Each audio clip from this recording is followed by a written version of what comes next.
Everybody, Graham here from therecordingrevolution.com. Hope you're having a great day. We're doing another 5 minutes to a better mix right now. We've been looking at 31 mixing tips in 31 days.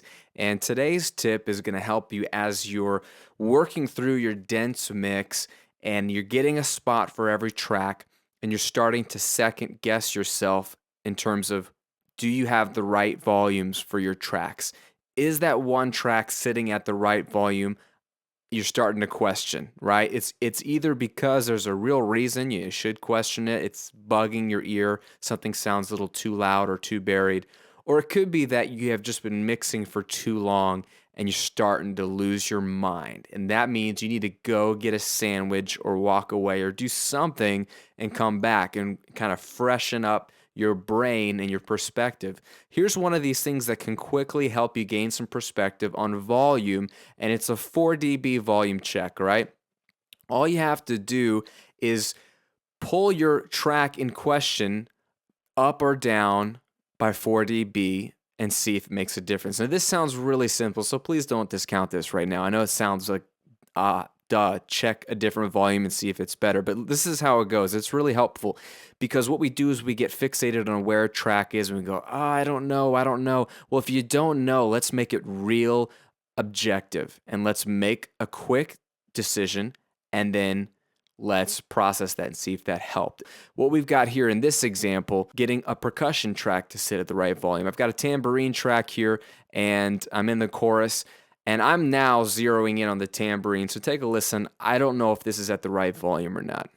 My only one, you love me with a so that's what I'm listening to. Yeah, precious son of God, deep.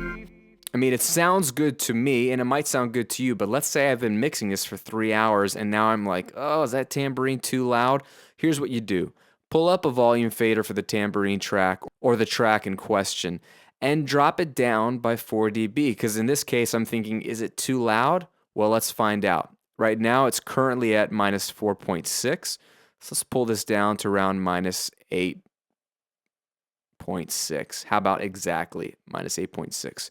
So that's turned down 4 dB. Let's take a listen.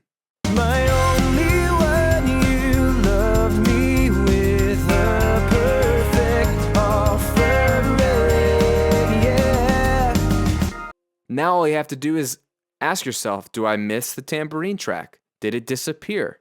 This is going to be subjective. In my mind, no. The tambourine track, it still sounds good. I can hear it. That may mean that it was a little too loud in the first place. I confirm my suspicions. I think the tambourine track works just as well here, 4 dB quieter than it did before. Let's leave it there, okay? Another example in this mix, let's go down. I got a guitar part here.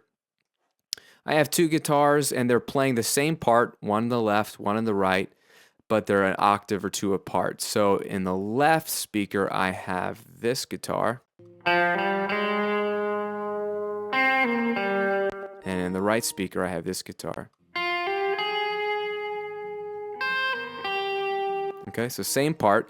Let's take a listen and see if that high octave guitar in the right is at the right volume, because I'm a little unsure about that as well. Precious son of God, defeater of my suffering. Not sure if it's too loud again, so let's pull up a fader for it. It's set at 0, so this is easy math. We'll just pull it down to minus 4, and let's see if it's missed or if it's still at a good volume. Precious son of God, defeater of my suffering. Okay, so in this case, to me, it sounds like the guitar disappeared. I want to hear more of it, so I'm going to bring it back up to 0. I think it's fine, because if I thought it was a little too loud, but then when I dropped it down 4, it disappears completely. Let's bring it back up and listen again. Precious son of God, defeater of my suffering. Beautiful. The 4 dB volume check, rule of thumb, whatever, it could be 3, but around 3 or 4 dB helps you just confirm if you have it at the optimal volume or not. Now, you may have to fine tune. You might find that 4 is a little too much, so maybe you settle on 1 or 2. But what it does is confirm, are you in the right range?